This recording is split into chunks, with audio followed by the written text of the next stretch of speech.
Sure.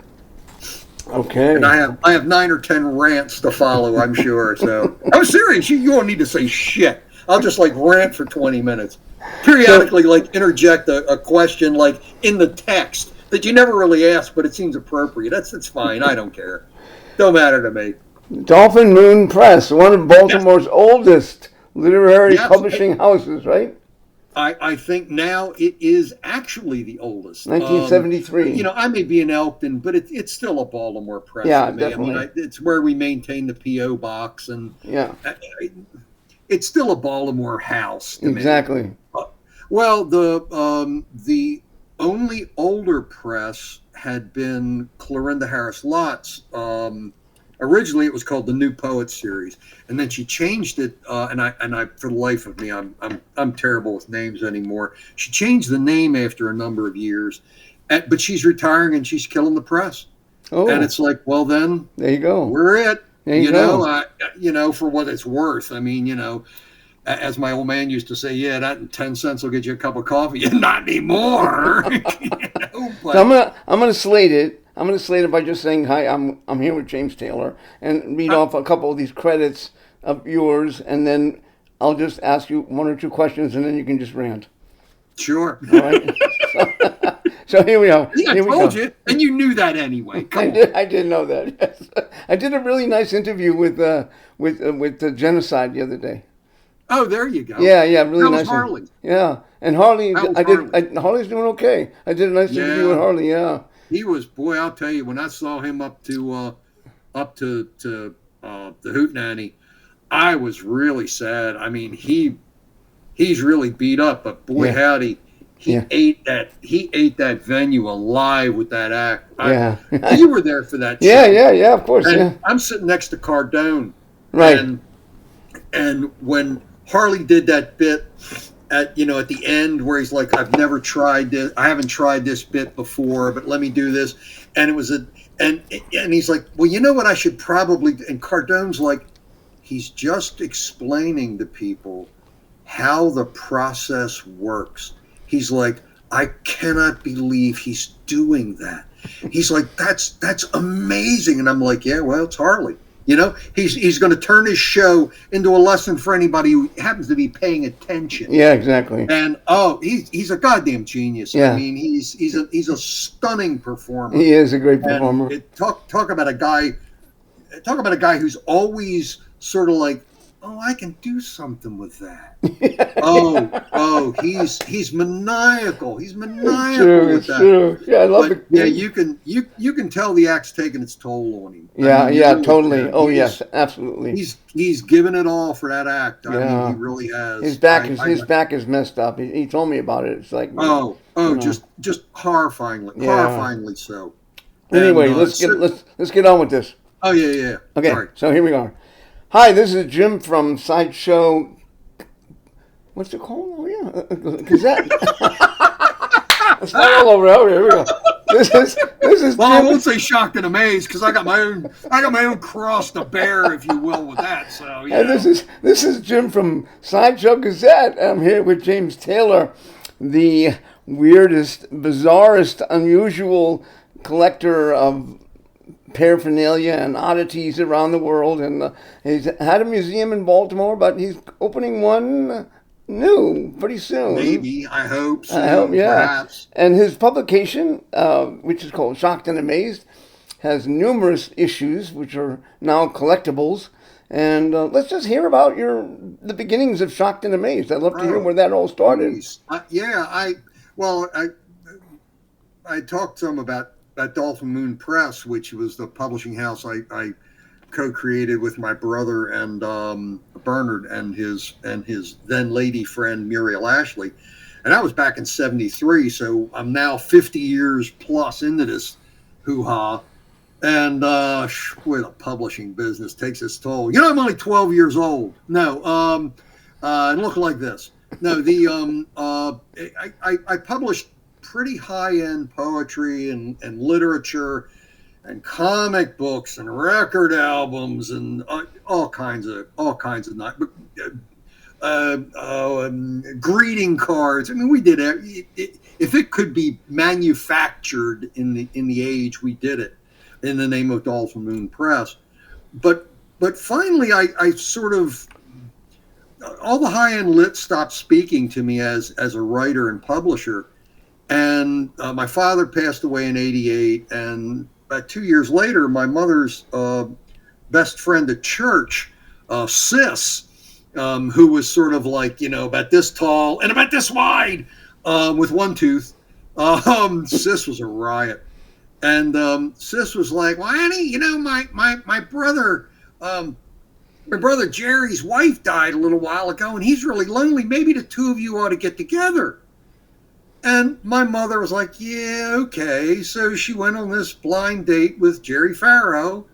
And the next thing we knew, my brother and I, we were, she was an item with Jerry. And I thought he was the most hysterically outrageous human being I'd ever met in my life. I mean, Jerry was just wild. I don't know whether you remember the old Charmin commercials with Mr. Whipple, but that kind of laughing. He looked like a shortened version of Mr. Whipple, complete with that laugh. And he was carny to the core. I mean, he had been with it since he was in his teens. Loved the ponies, loved horse, and he had one of the major auction houses for cattle and horses in north central Maryland for years and years and years. And he'd been with my mom for a couple of years, and I've been sucking it all in. And of course, the high-end lit and the poetry and all, I'd sort of drifted away, and I'm like listening to all of this, and I'm getting more and more interested in that. And so it's like 1990, 91, 92, right around in there.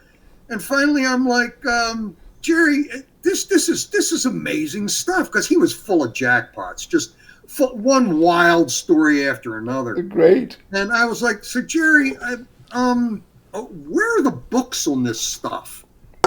And he was like, well, there ain't none.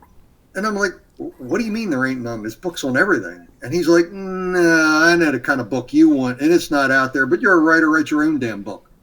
And it was like, I mean, great. I'm having this epiphany. This door opened up by this little carny guy, and he was kind of my mentor in this whole thing, even though he was never a showman in the carnival sense. He was a jointy and a ride guy, and he had his own little carnival, little 40-miler sort of carnival. It used to be called Fun Time Amusements. And he taught me so much about the business. Not so much like, well, this is how you put a carousel together, or this is how you put the big wheel up. I mean, it wasn't any of that. And in fact, I still don't really care much about the iron, and joints. People are like, oh, well, I guess you all the rigged games and stuff. Well, first off, there ain't a lot of rigged games anymore. It's just not worth it. Everything, as Jerry told me years ago, everything is Sunday school now. Everything is on the up and up, because the odds of you winning any of that stuff are almost zero anyway. It's worse than Vegas odds. It's not, well, they tell you, because they don't want to get slammed for gambling. They tell you, oh, these aren't games of chance. These are games of skill. Well, kinda. I mean, if you know that, if you know how they operate, you can, I mean, it's one of the reasons why those carnival guys on those joints, they'll look at you square and they'll say, oh, this is easy. And they'll just get up there and climb the wall or climb the rope. They'll just do it. And you get up there and fall on your damn ass. And you can try to imitate them all you want. You have to know how the game is played. It's like it's like the carnival sign. It's like, if you don't know how the game is played, ask the operator. If after that you still do not understand, please do not play the game, because it's like, we don't want to take you. Not that way. We don't want to take you. You said he was an auctioneer too, right? I'm sorry? You said he was an auctioneer too. Yeah, he was an auctioneer care of. I don't know whether he ever actually talked to stuff, but his property was where the auctions were held. Oh. But you want to know a really sadly funny, but not in a ha-ha kind of way. I was actually in Jerry's company in 1969 and didn't even know it. My father's still alive. He and my mother are still together.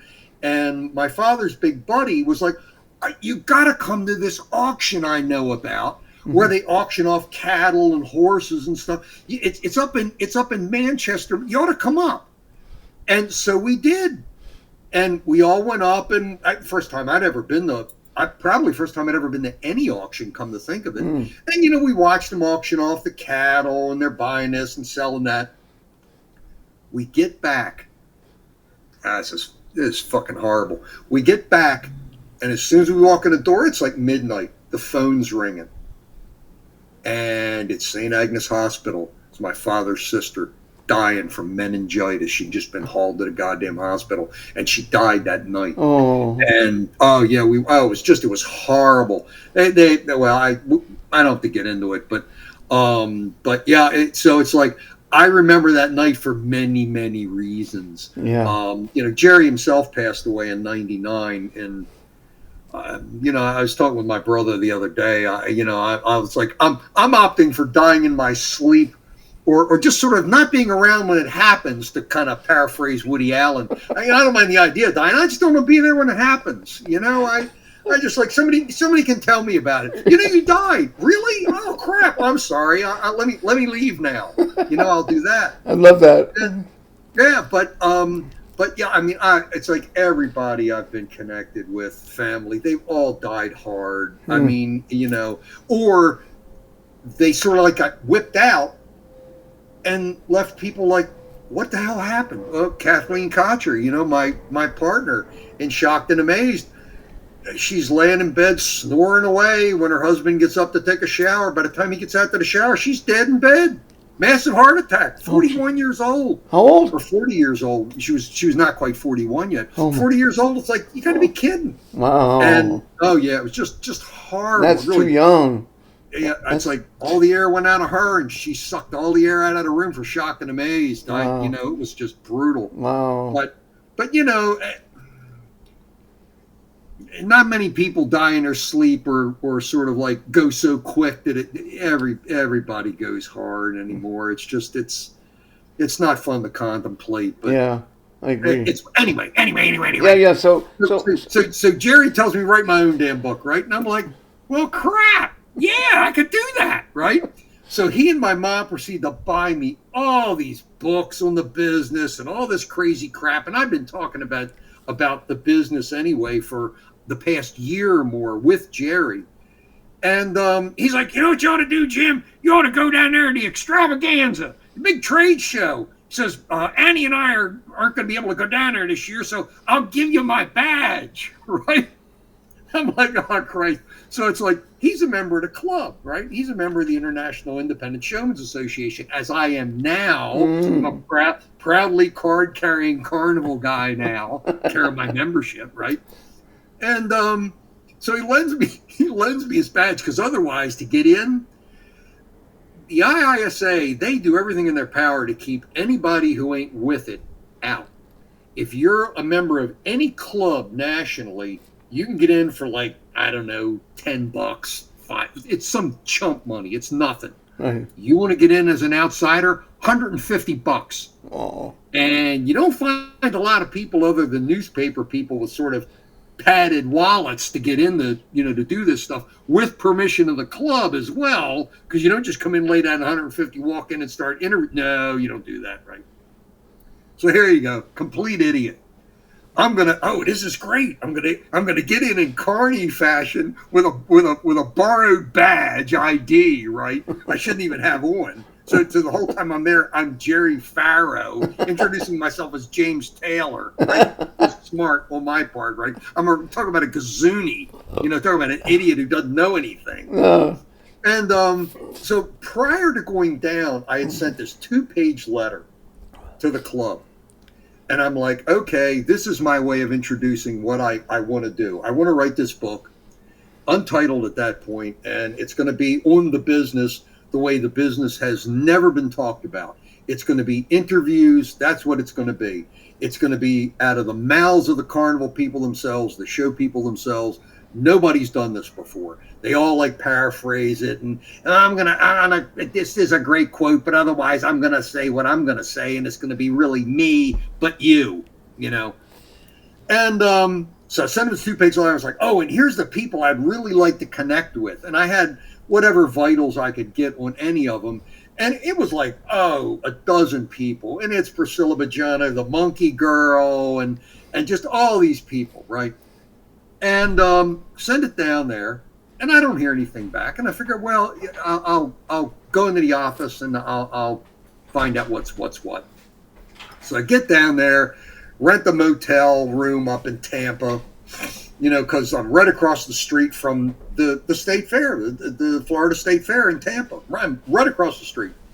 And I figure, okay, I'll go into the Midway. I'll see who's there with what shows are up. I'll interview them. I'll go to the club. I'll see who I can snag care of the extravaganza, because what few show people are hanging around, they'll still, they'll be hanging around. I can talk to them. Get down there, and I'm like, go into the office. I was like, oh, hey, hi, my name is James Taylor. I sent you guys a letter down here a month or two back, blah, blah, blah. And I go, oh, yeah, it's up there on the board. Like, just tacked it up on the bulletin board. Like, anybody who came in might look at it. I mean, I'm a carnival guy. I say, I don't got to look at those stinking bulletin boards. I'm going to come in there and, hey, Gladys, any mail for me? I mean, that's what they're going to, they're not going to look at this damn board. And I'm like, so meanwhile now it's like, whole thing is sinking down, right? And I went there on a borrowed badge and no itinerary, right? And I'm like, Christ, I flew down, rented the car in the motel room, racking up the huge bills I can't afford to, and I got nobody to talk to and nothing to do, no plan, right? And I'm like, oh, Christ. So they're like, why don't you go over to the museum and talk to George? Maybe he can give you some help. So I go over to the museum. At that time was not the grand and glorious exercise. Oh my God, it's gorgeous now. It's wonderful now. If you get down to Tampa, you've got to go to south of Gibsonton. Go to the museum of the Showman's Museum. It's amazing. Doc Rivera had been kind of he was the director, whatever the title was, curator, and Doc's great. I love Doc dearly, but he's just retired, and now they're seeking a new guy. I don't know who they're going to get, but anyway, at the time it was George Saunders, and George has been in the ground a few years now. And if you went to a dictionary and looked up crusty old carny, it was a picture of George Saunders. I mean, that man had been under a Midway somewhere. I mean, he was raw. And I go in there and he's like beat up looking. He's like, hey, I sent you over from the office, huh? And I'm like, yeah, I'm doing a book. And he's like, and I got my tape recorder, right? And it's running. And he goes, you gotta put that away. And I'm like, okay. He didn't tell me to turn it off. Right? So I stick the son of a bitch in my pocket on. I'm not going to turn it off. I don't know what he's going to tell me, And meanwhile, I'm taking some notes, right? But meanwhile, I'm taping the whole damn thing. And despite the fact that he was this crusty old bastard, he gave me the grand tour of that. And it was this moldy little old house that was at the entry to the club grounds. I mean, it was, the minute you walked in, it was like sinus condition walking into the place. It was just unbelievable. But the whole place was just lousy with old carnival stuff, old show stuff, because the concentration wasn't on rides and games in the old business. The concentration was on shows. See, it wasn't like the European Fun Fair tradition and all that Oktoberfest stuff and all the rest of it. That was all ride driven and joints and an exhibitor, a showman or two scattered, but none of that in any huge degree. America was where it was the show. The carnival was the show business, right. The outdoor show business. Right. That was what the back end of the carnival was. And the two arms that came out in the big horseshoe, that was where the joints were. And then the rides were all in the middle.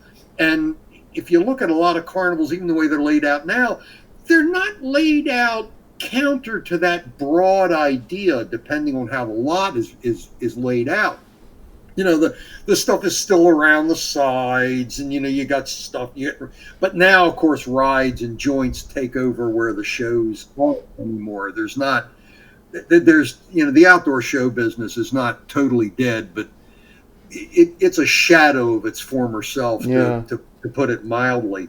But anyway, so he's given me the grand tour of the museum. I mean, it's just amazing. They've got a flat store set up in there, like basically like a roulette wheel would be, kind of. But it's, and all these prizes are on it. And of course, the old line was, you didn't want to go up against the flatties, because you were not going to walk away with shit. You were going to walk away lighter in the money and not anything else. You could put money on a ham or anything else in the old days, because back in the days of the Great Depression, you were winning food. I mean, hell, that was a prize. Right. You win a big Smithfield ham. That was money. Yeah. But anyway, and he's showing me, and I'm like, well, look, I'm doing this book. And I really want to talk to people who are like with it. I want to talk to people who retired.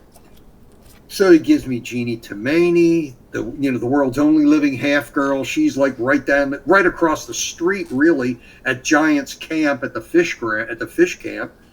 He gives me Melvin Burkhart, the original human blockhead. He gives me May Knoll, who with Bob Knoll had the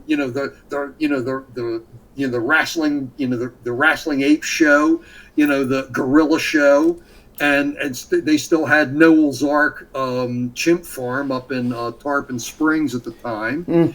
And I went on to the Carnival Midway, and I ended up interviewing Bob and Anita Leibold, who had a giant alligator and a snake show, not giant snake, but just a snake show.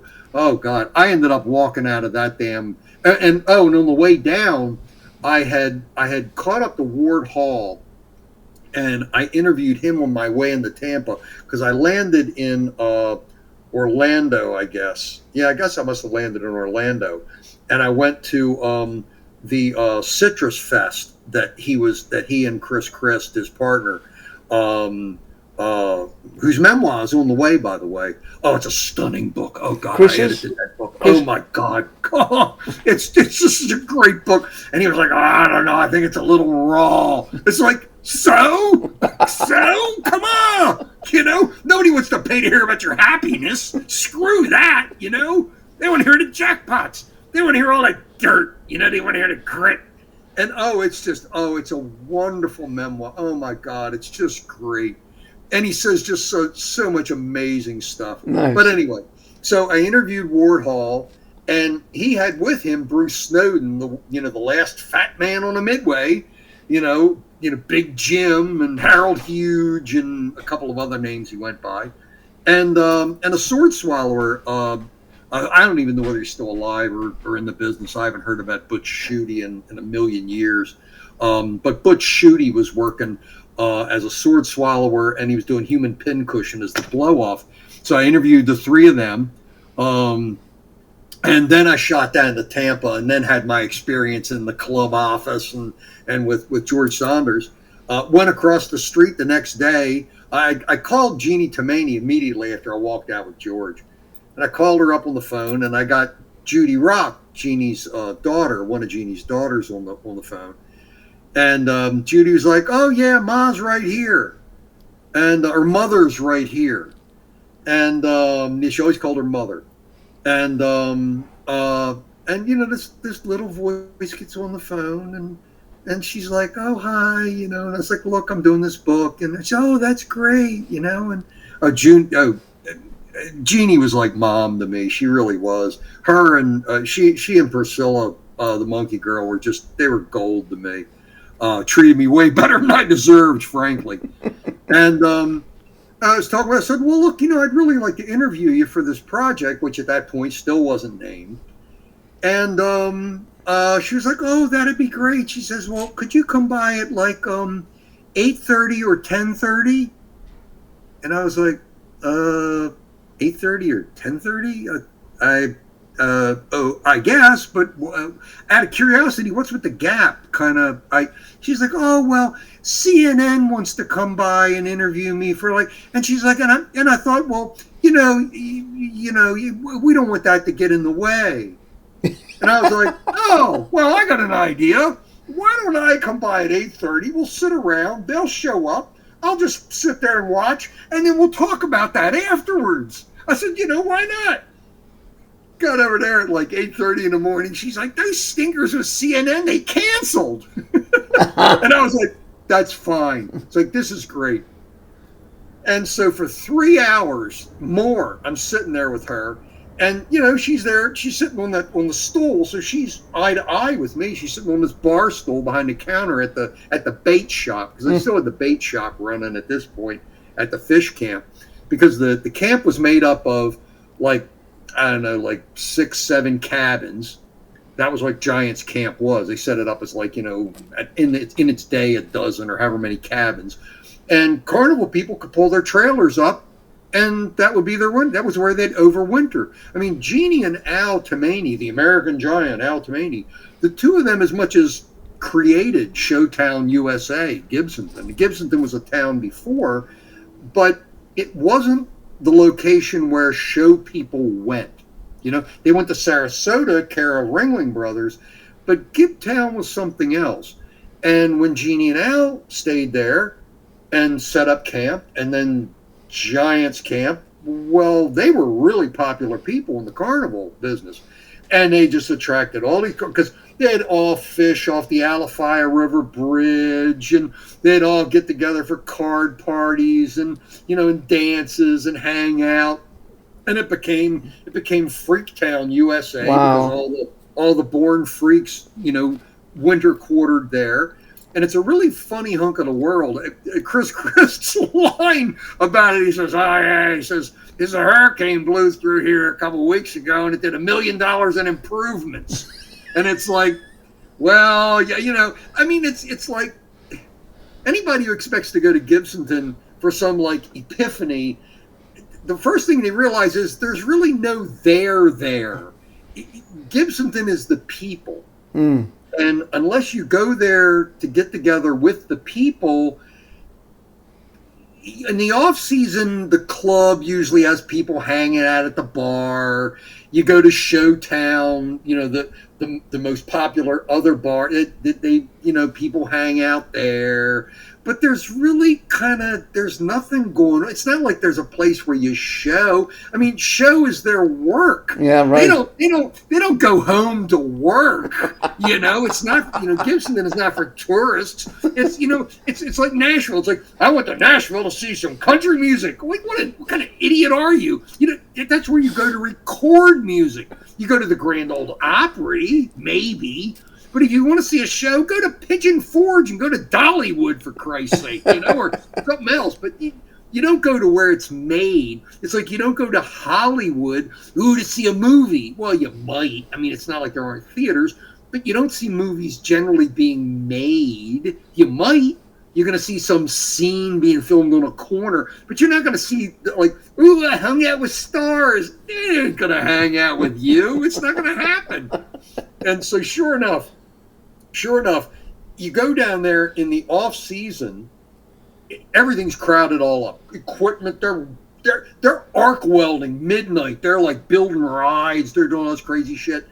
You go there during the season, it's all these palatial lawns, and nothing's going on because they're all gone. Right. Those 2-acre plots that they've got where they move their whole apparatus in. Everything that they've got that they're going to take out in the spring. Right. It fills the entire 2 acres. Well, now it's just, the realtors down there, they snooker people all the time in the buying in Gibtown because the property values are fairly low. It's all carnival people, right? Mm. So it's like, you could live in Gibsonton. Well, mostly Gibsonton is carnival people and people off the boat from Guatemala and Mexico and El Salvador, and right. That's what it is. That's what the town is. And clientele, yeah. Well, in swamp, I mean, it's right there on the banks of the Alafia.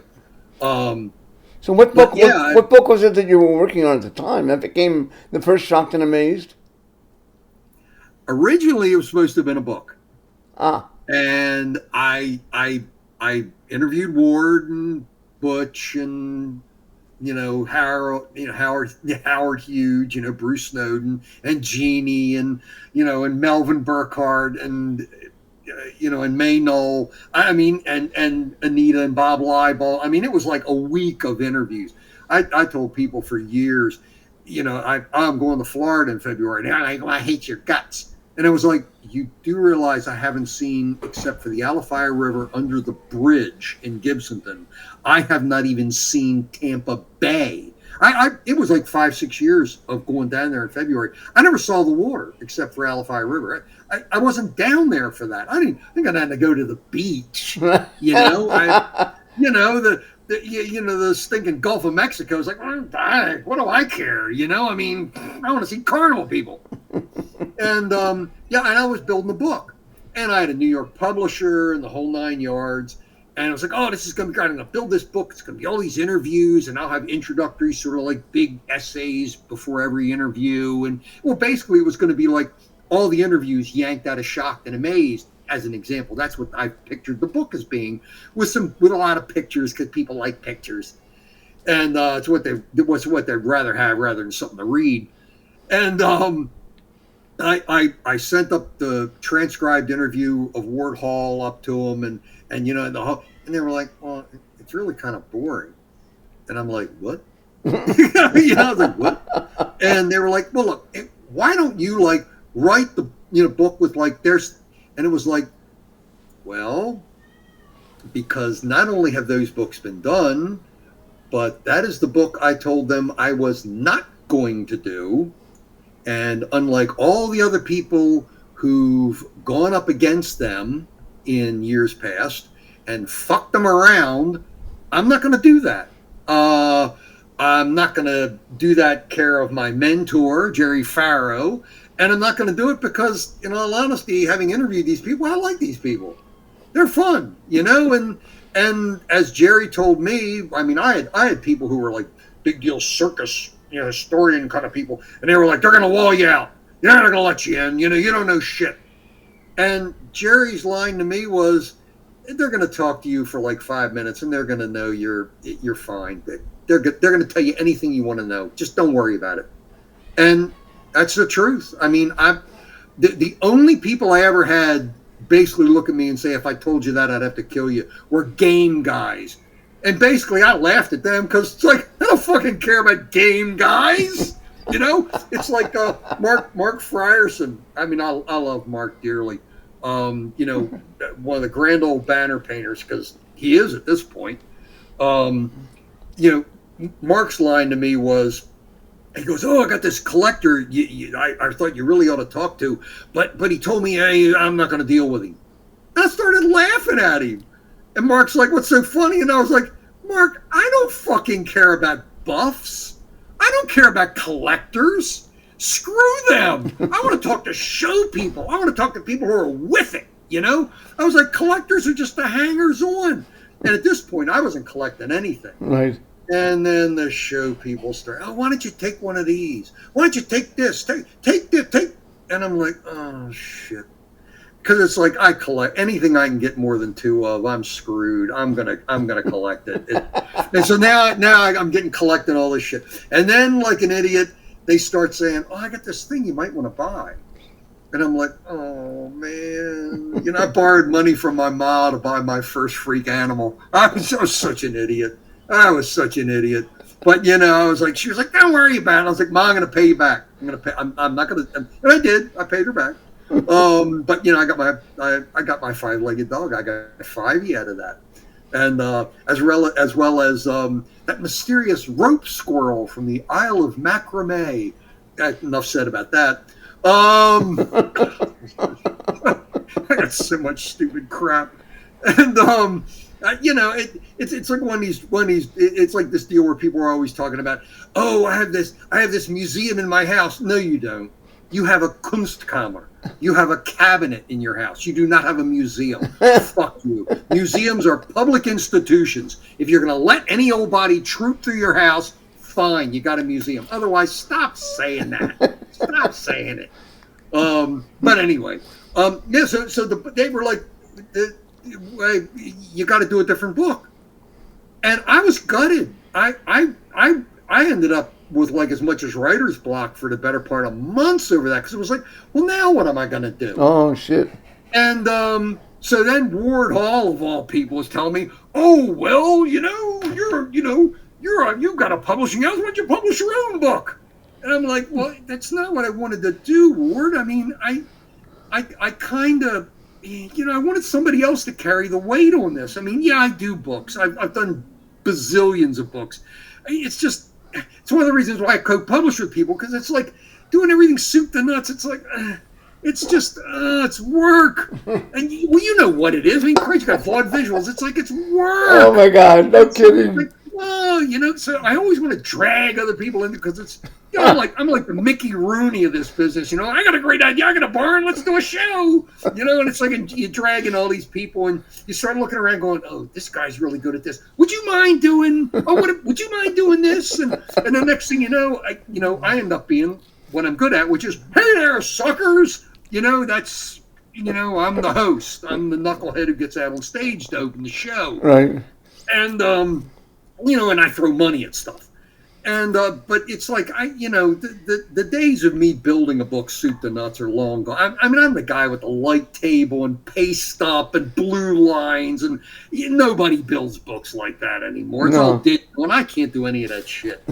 And so now I'm dead in the water. I got no book, right? Oh yeah. And all this stuff starts to cook around, and I was talking to Rosemary Klein, who I haven't seen Rosemary in years, but she was my boss at the community college where I taught for 25 years, 24 years, whatever, and above and beyond the state government job that I had for 42 years.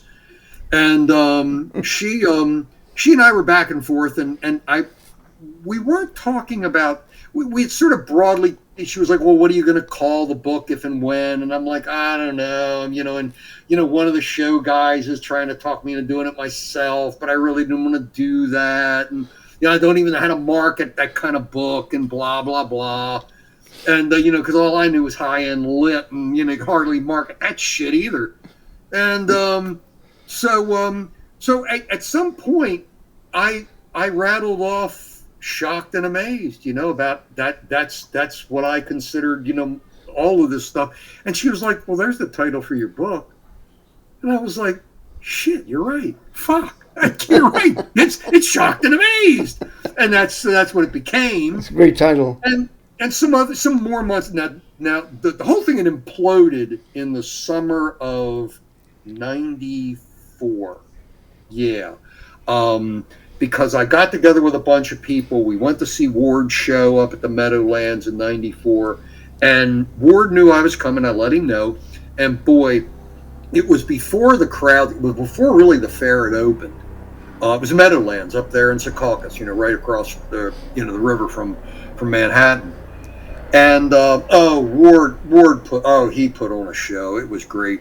He had Red Trower, who was one of the great sword swallowers back in the day. And Red did the whole pistol shooting the blade down his throat. And Bruce Snowden was there, the last fat man on the Midway. He had Bruce. Normally, Bruce just sat in a goddamn chair and just like gave people shit. That's what he did. And he'd talk about himself and stuff. And he'd have people come up and they'd look at me when I was standing next to him, and they'd be, "Can he walk?" And he's sitting right there, right? They'd look at me and go, "Can he walk?" And he'd look up at him and go, "Yeah, I can go to the bathroom too." It's like, talk to the guy, You don't need an interlocutor for this. Just talk to the fat man. It's like, geez. But everybody's afraid of the freak, Nobody wants to talk to the freak. And so sure enough, we get the whole show. Everybody's like fascinated, shocked and amazed. They were.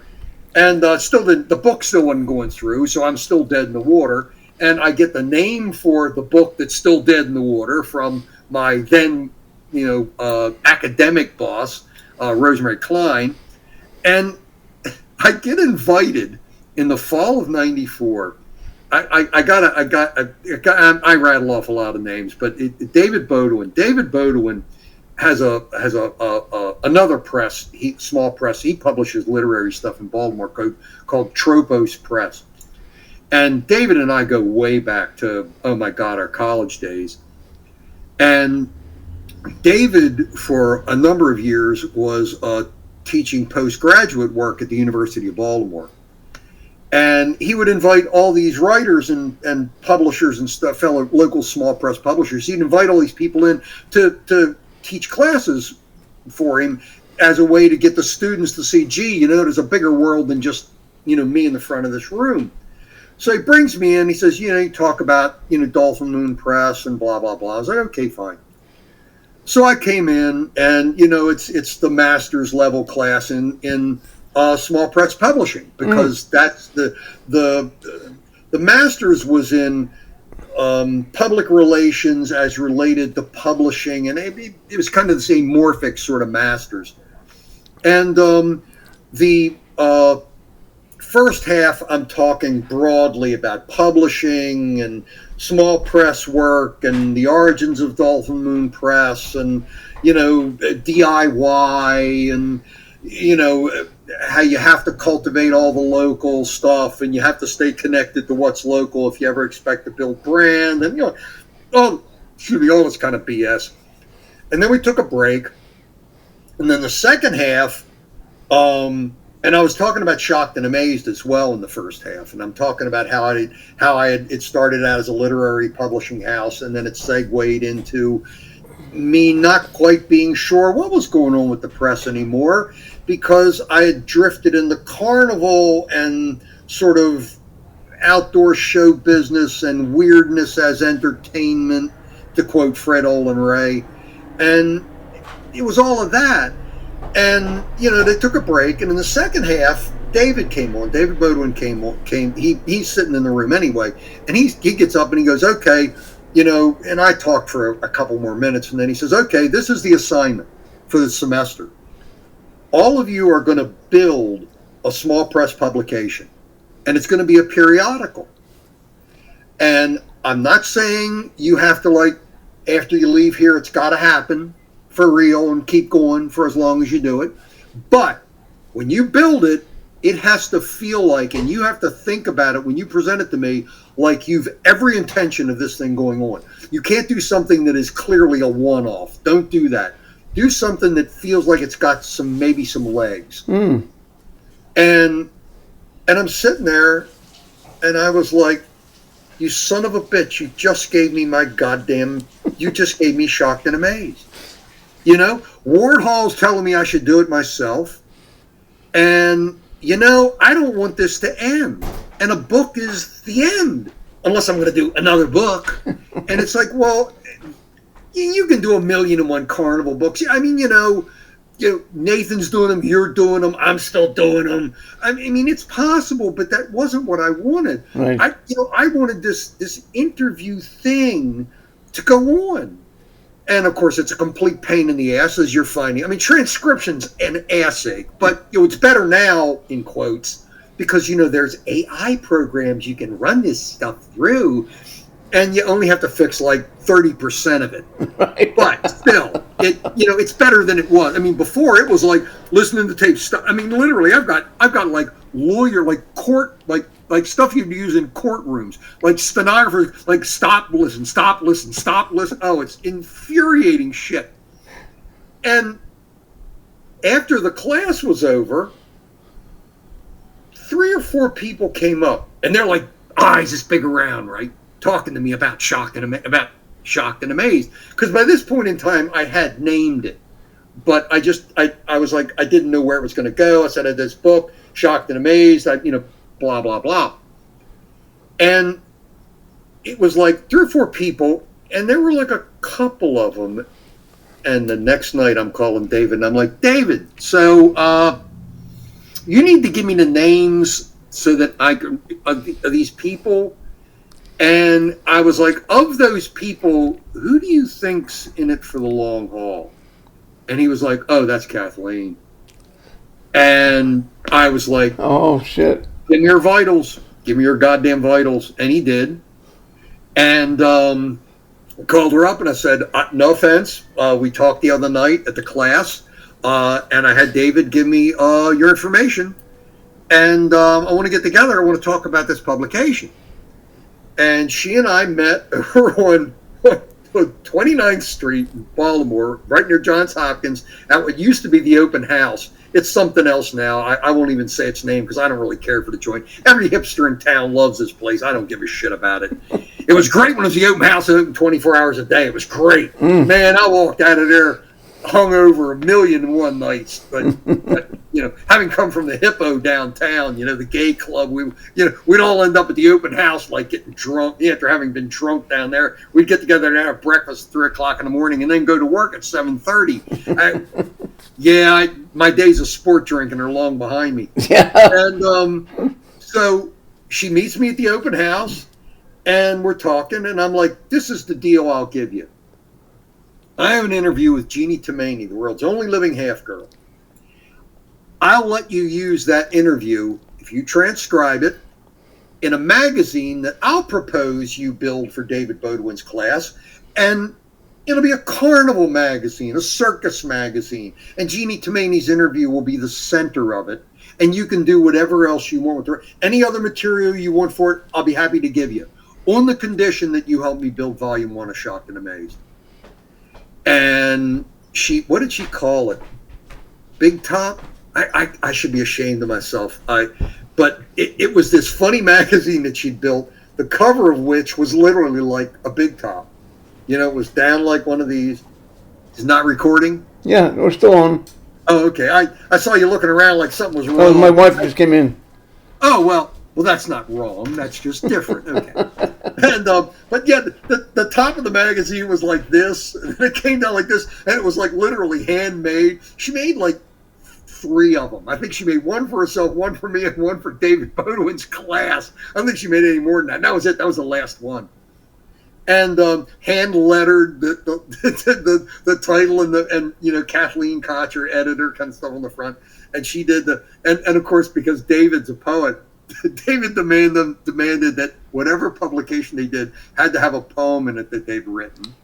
And so it was this terrible poem. She's like, it's horrible. It was like the murder of Grady Stiles or something. It was horrible. And she was like, don't read it. Don't read it. I was like, I have to read it. I feel compelled. Right? And she built the first volume of Shocked and Amazed in Word. I mean, Word used to, it's a desktop publishing yeah, right. Oh man, she went through hell doing that build out. Yeah. And she was like, I can't. I was like, you want to stick with me and do a volume 2? She's like, oh yeah. Oh, she fell in love with the business. And the business fell in love with her. I mean, oh my God. Wow. And so she decides, okay, I got to get this down, right? And I figured I have no clue how to market a book like this. But what have I got now? I've got me. I can get these interviews. I know carnival people. I know a lot of carnival people now, right? Because the word's starting to get out. Oh, this James Taylor guy is legit. He's not going to fuck you around. So whenever I got in touch with anybody, all I did was mention the last guy, or I didn't have to mention the last one. They'd be like, oh yeah, I've been hearing a lot of good things about you. And it's like, I'm glad, thanks. And I had somebody who was going to build it all out, because what Kathleen did was, I needed somebody to market this book, because I had no fucking clue. I didn't know from shit about hipsters. I mean, I didn't even care about them. But Scott Huffhines, who had just created Atomic Books in Baltimore, he was their god, because he was marketing he was putting all these little bookstore out there that had all that crazy shit they all wanted, all those research publications and all this stuff. I walked in his bookstore one day and I'm like, so I got a project you might be interested in. And I cut the deal with him and I'm like, if you can get me like distribution on this shit, you'll be the head of my marketing. And hey, I'll get anything you wholesale. I'll give you 60%. I don't fucking care. I mean, I'm in it to lose money anyway. I mean, who makes money on books? Right. Yeah, I mean, it's like, I get an idea. You want to make money? Go out to Vegas. Oh, you'll become a millionaire out there gambling. Oh, yeah, you'll do that. And, it's like the gamble you're guaranteed to lose publishing, And it's like we all dream of being Bennett Cerf, who actually did make some money off of publishing. Yeah, he did. And he's dead. Yeah. Different era. Hemingway's dead too, Totally. so's Faulkner. Yeah. And so he was like, yeah, sure, let's do this thing. And he became the guy that marketed Shocked and Amazed. We sold hundreds. Now, I mean, I sold out the first 4 volumes, carry him. And so he was all my press, and anything that came in by, for care of media, he shunted to me, and I got, contacted because, it was an era for weirdness as entertainment, the late 90s. Yeah. It was great, and research was in full flower and just all this stuff. And it was like a cannonball rolling downhill. Nothing could stop it. And then I got into the American Dime Museum with Dick Horn in '99. And then when I walked away from that in 2003, Kathleen was the one who turned the card to get me into the Palace of Wonders, because she and her husband Ivan were all jungled up with Joe Englert and his people, who had all those clubs around D.C. And Joe was in the process of recreating 8th Street Northeast as one of his strips. He had half a dozen clubs on that damn strip, including, because Kathleen mentioned it to her, she was like, my partner in Shocked and Amazed, he's just walked away from the American Dime Museum. Why don't you open up a club devoted to Sideshow? And Joe was like, well, it's a great idea. And it took them like 2.5 years, and I went down there and I looked at the shell that was the original Palace of Wonders. Oh my God, it was a shell. The second floor was there, the horrifying staircase to the second floor, and then he ended up cutting the mezzanine, which I had proposed to. I was like, cut a mezzanine in here, so we can do like aerial and fire, because you won't have to worry about the ceiling. And the Palace of Wonders was just, I don't know whether you were ever in there, but it was just a grand, and oh my God, it hurts your heart. The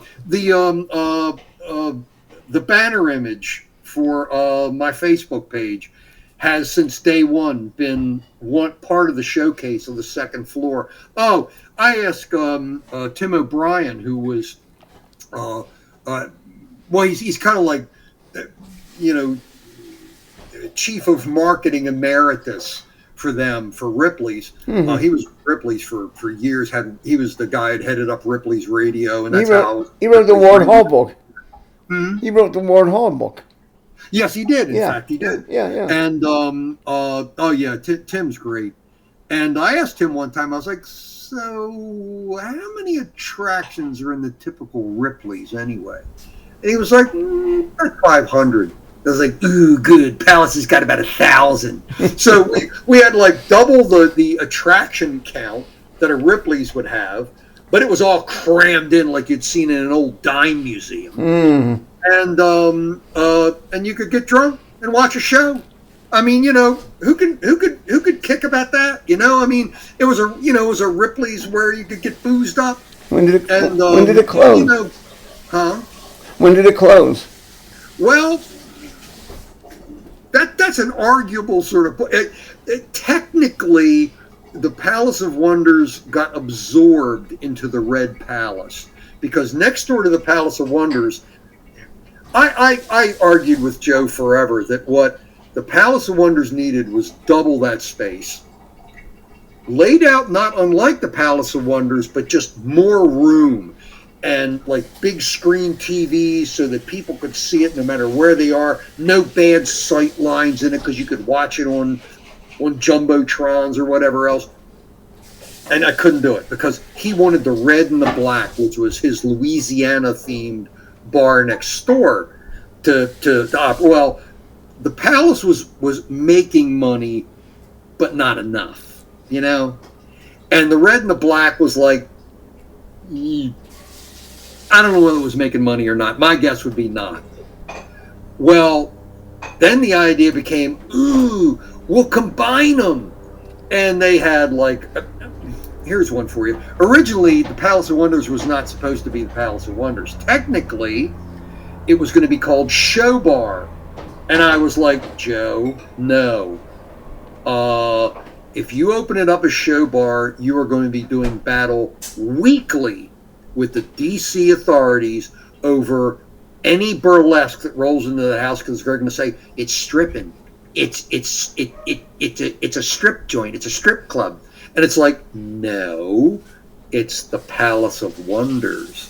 And when he incorporated it as Show Bar Presents Palace of Wonders. And I was like, fine, Joe, just don't have that name anywhere on it, okay? Just don't, it's the Palace of Wonders. And, the Palace is like, well, the Palace still in D.C. in terms of novelty and variety. I mean, it created the variety scene in D.C. Nice. I mean, it's sort of been preceded by Lobster Boys Review, but that kind of was wherever the venue was. It was basically like a variety troupe and he pulled acts in, is what he did. And then that died, and a couple of years went by, and then the Palace was born, and Joe Englert and Company, having sold it and then rebought it, which was a typical Joe Englert move. He was always doing that. He'd create a club, unless it was making enormous money immediately, in which case he'd keep it. If it was just like, okay money, he'd sell everything but the property. He'd sell the business. Well, if you couldn't make the business work, in comes your knight in shining armor, Joe Englert, to buy it back at pennies on the dollar. I mean, he was the Kenneth Feld of those clubs. It was like Ringling Brothers selling Ringling Brothers when they had millions of dollars in rail upgrades the U.S. government demanded. Yeah. They sold it to Mark's Toys because Mark's Toys was like, ooh, we could own a circus. Well, then when they realized it was going to nearly bankrupt them to upgrade all the rail stock, which they did, and it nearly bankrupted them, Kenneth Feld rolls back in and goes, gee, guys, I can save you from bankruptcy.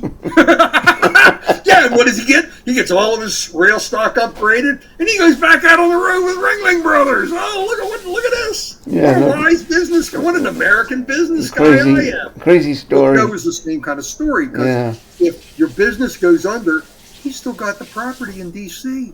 So what happened? What happened after the?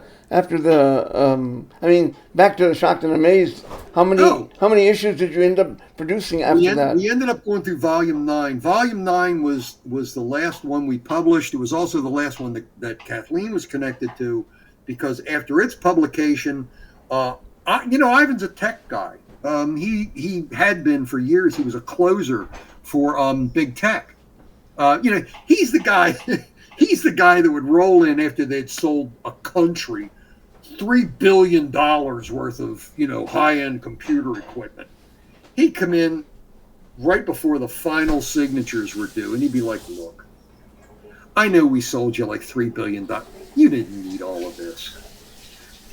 Let's shave some of this, which was planned from day one, right? It was all in the plan. Yeah. And he'd come in and sort of like he'd shave like $1/3 billion off of it. And they'd be like, what a guy! You're our hero! Oh, where do we sign? And of course, they'd be like too happy to sign on the dotted line. And I mean, because Ivan is this completely lovable. I mean, Ivan's a terrible guy to dislike. I mean, it's like, you can't dislike Ivan. He's just this lovable guy. And he was the closer for these companies for years. He's done a bunch of other stuff because nobody can stay in anything in tech anymore. The companies go under. They get rid of you because they want somebody half your age that they're going to like pay 1/3 of your money. It's all this horseshit. He was one of the last guys at Nortel when they were imploding back in the back at the dawn of the 21st century. He was one of the last guys. They were like, why don't you quit? Why don't you quit? Why don't you quit? He was like, because I'm going to get golden parachuted out even if you fire me. And that's Ivan. Ivan who? Ivan Kocher. Kathleen's husband. Oh, okay. And he became a major backer of Shocked and Amazed. Oh. And it's one of the big reasons too why she became part of the project as one of the co-publishers, because there was the money. Nice. I mean, the money deal became, Kathleen and her husband, me, and David Denholtz, who's showhistory.com out of Right. Florida. Right. And oh yeah, between David's collection, Kathleen's building ability, Right. and my just sort of like, wait, we could do this thing, and then we could, and I'm like the idea guy for how, and then she's funneling ideas in, and David's doing stuff, Nice. and I mean, volume 9, which was the last one, unfortunately. When was that? When was that published? Oh my God, too long ago. Oh. I could yank it off the shelf, but I'd probably pull half the stuff on my shelf out. You're around right before the teens, like 9, 10, 11, somewhere around in there. 2011, something like that. Yeah. Well, no, it would have probably been like 9, I guess. 2009. Yeah, like 2009, because Kathleen and Ivan were on there. Well, he was big tech, and he got hired, and they were by his company after he'd left Nortel, and he started his own company for a while, and it didn't kind of take off the way he'd hoped.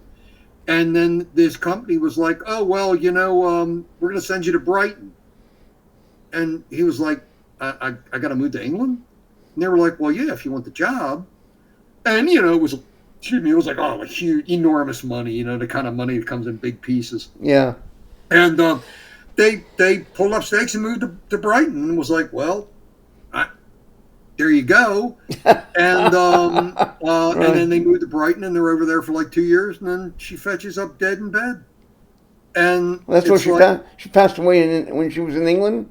Yeah. Oh, no kidding. In Brighton. Oh, yeah. They were on the verge of buying a condo. Oh, God, the condo they were going to buy. He sent me pictures. And in fact, the plan for Volume 10, which I really, it's been in pre-production now for the last couple of years. Oh. And the idea behind it is we're going to have to do a public. I can't be putting out the money like I did. I mean, a volume of Shocked and Amazed for volume 9 was like 15 grand, 16 grand. Mm. And you got to pay it all in 3 months. Well, you know what this Mickey Mouse publishing game is like. It's a third up front, a third at blue lines. I don't even know what they call them anymore. An equivalent of a blue line. Digital proof, yeah. Yep, digital proof, pre-proof. Yeah. And then a third within 30 to 60 days of the publication. The printing, yeah. It's like, it doesn't matter how you cut it. It's like, it's 15 grand. Well, it ain't no 15 grand anymore. I'm sure it's more. And I was publishing these damn things in like editions of 2,000 and 3,000 volumes, 2,000 or 3,000 copies. I mean, it's a mountain of books, it's like the Pyramid of Giza of this shit. Yeah, yeah. And I couldn't afford to keep doing it. So volume 10, the plan now is, because Ivan sees it, and I get it. Ivan sees it as kind of almost the memorial edition for Kathleen in a way. Oh, nice. And the plan is she's going to be on the cover as one of the publishers, and I'm going to run her obituary, which is never run anywhere else except online. And it's probably one of well, years ago, I whenever anybody really important to me goes, I always write a serious obit. And Strasbourg, he's like, Jimmy, you found your métier. This is what you can do from now on. It's like, you write a great obituary. And I'm like, well, yeah, I know, but it's kind of not what I want to be famous for, honestly. But so and I did, and I wish you could have been alive to have read that damn thing. Wow. But what I wanted to do is because in every issue, we in the beginning we do Final Curtain, and we list all the people who've died since the last volume. Well, Christ, it's going to be a whole page now. Oh my gosh. At this point, because it's been since like 2009 or whatever it was. Yeah. Because she died in 12, and boy, in the 2012 and 2020 are two like years for me. Right. And because the goddamn the Roche rolled through Baltimore and through Maryland and just destroyed all kinds of shit in 2012. Kathleen died in 2012. My mother had enormously major surgery and barely lived through it in 2012. And but anyway, the idea is that volume 10 is going to be a limited edition of probably 100 copies hardbound with a color insert that's going to be probably 16 pages maybe. Mm. And the color insert, because the whole issue is going to be, the whole volume is going to be banner art. It's going to have an interview with Johnny Mia, Murray Roberts, and Mark Frierson. And originally I wanted to have like sidebars of the people who were in the business now doing back. It's like everybody's doing banners. It's like it's like Kilbuck Norman's doing them. I mean, and he's doing a lot of them now. Other than Kevin Garone's doing them. Tony Lee Sangastiano was doing some of them. She's got the cover, in fact, of Volume 10. Wanted to do 100 copies hardback, and then the rest of the edition would be published on demand, which I hate doing because you can't get sewn-in signatures, and all the previous volumes of Shocked and Amazed, you could take them suckers and hardbind them. I mean, they're all sewn in, like a really high-end hardbound book would be. Right. And in fact, the plan had always been, because people were like, oh, well, I need a copy of Volume 1. I'm like, well, there's the antiquarian market. There's out-of-print books. But, in point of fact, I got a sad story about this. I archived every volume, at least one box of books. So I had, although I've taken some out, I've archived a box of Volume 1, 2, 3, and 4, which officially are out of print now. And so's Volume 7 on Coney Island, which kind of surprised me, because unless I stumble across another box or two, I've got like 15 copies. And it's like, I'm sorry, it's sold out. That's it. Because what I always wanted to do was, I wanted to take Volume 1, 2, and 3, have them quarter sewn in Moroccan leather, 4, 5, and 6, quarter sewn in Moroccan leather, 7, 8, and 9, quarter sewn in Moroccan leather, and then Volume 10 would be the last one in hardback. So that you'd be able to get all 10 volumes hardbound, 1 through 3, 4, 5, and 6, 7, 8, and 9, and there's 10. And then, of course, I'd pitch them on the Magic magazines, as, you can get these, only $700 for... Magicians got more money than sense. 7? I would make it 15. I've never met a magician who wouldn't admit that, being honest, And there's where all the money gets spent. Yeah. And it would be a true collectible. It really would. Yeah. Well, then, of course, like I said, Volume 7, I rudely found out I didn't have copies of it except the 15 I stumbled across because they were in a pile to be sold. And I'm like, oh, shit, I can't find a box. And so now I got to worry. Well, I don't have to worry about the other ones. The other ones I have multiple boxes of still. Right. I'm okay. But, oh, God, it just struck terror in me when 7 turned up with those 15 copies. Like, oh, God, please let me find a box. I have to find a box. Oh, please. There has to be one in storage somewhere. My 5 storage units in East Baltimore still. I have to be able to find stuff. But, yeah, I don't know. I all things in time. But meanwhile... So when do you expect a version, the edition 10 come out? I keep promising myself that... If Ivan could cattle prod me into having it out by next month, I'm sure he would, but he's too nice a guy. Okay. I have to get a builder, is what I have to do. You mean because Ivan isn't going to be able to do it. Someone to lay it out? Someone to lay it all out and build it out. And David can't do it. Denholtz can't do it. I've got to get David moving because the color insert, selfishly... I got told this years ago by an old show guy, an old collector, an old art guy, Joe Petro, who's behind his business because he went to like part of a semester of undergrad. And he was like, I ain't doing this. I'm working for a living. And he went out and became a completely high-end silkscreen guy, and he was the art guy behind Jonathan Winters, behind Kurt Vonnegut, behind William Burroughs, behind Hunter S. Thompson. Whenever they would do their own art, he would get the art, reproduce it via silk screen, do it in limited edition, and then he would be the front man for their artwork. And he'd take his piece, and all these signed numbered editions would be out of them. And there were all kinds of high-end people that he interviewed with and dealt with and talked with, and was like, they're too fucking Hollywood. Fuck them. They're going to be a nightmare to deal with. I'm not going to deal with them. Right. But the people I just rattled off, they were some of the people he dealt with. Jesus, I should be ashamed of myself. Ralph Steadman. He and Ralph are huge buddies. He's done all kinds of stuff with Ralph. Right. And he's their guy. He's the one that does his house in Lexington, Kentucky, sits on the property, not that far, but the lawn out front is like about as deep as this laptop, you know? And then when I first went down there, he had a backyard that was a little bigger than the house. It wasn't a ton of property. It was a suburban little lot. By the time I went down there again, there's a causeway to the second house, which is his silkscreen studio. Oh, he has a silkscreen. The bed on that son of a bitch, you could sleep on. It's big. It's a king-size bed. It's enormous.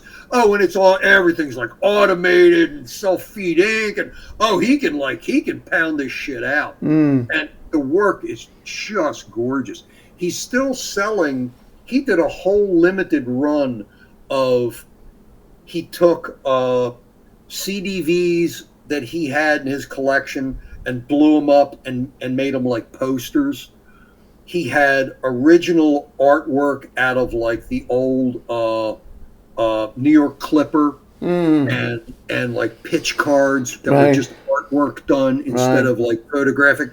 And he blew them up and like colorized stuff. And it's just stuff's out there on eBay. All vintage stuff. Yeah, that's cool. It's gorgeous stuff. Yeah. But as I told him when he was doing it, I was like, Joe, people ain't buying posters anymore. It's, I gotta do it. I want to do it. And I'm like, I can't stop you, Joe. Christ, you're a goddamn nut. I mean, I'm not standing in the way of insanity. I mean, I'm my own version of nutcase. I don't need to stand in the way of another insane sucker. I mean, screw it. Produce what you got. I'm gonna stop the recording because I think we have enough. We have enough already, but we can continue chatting. Oh, yeah.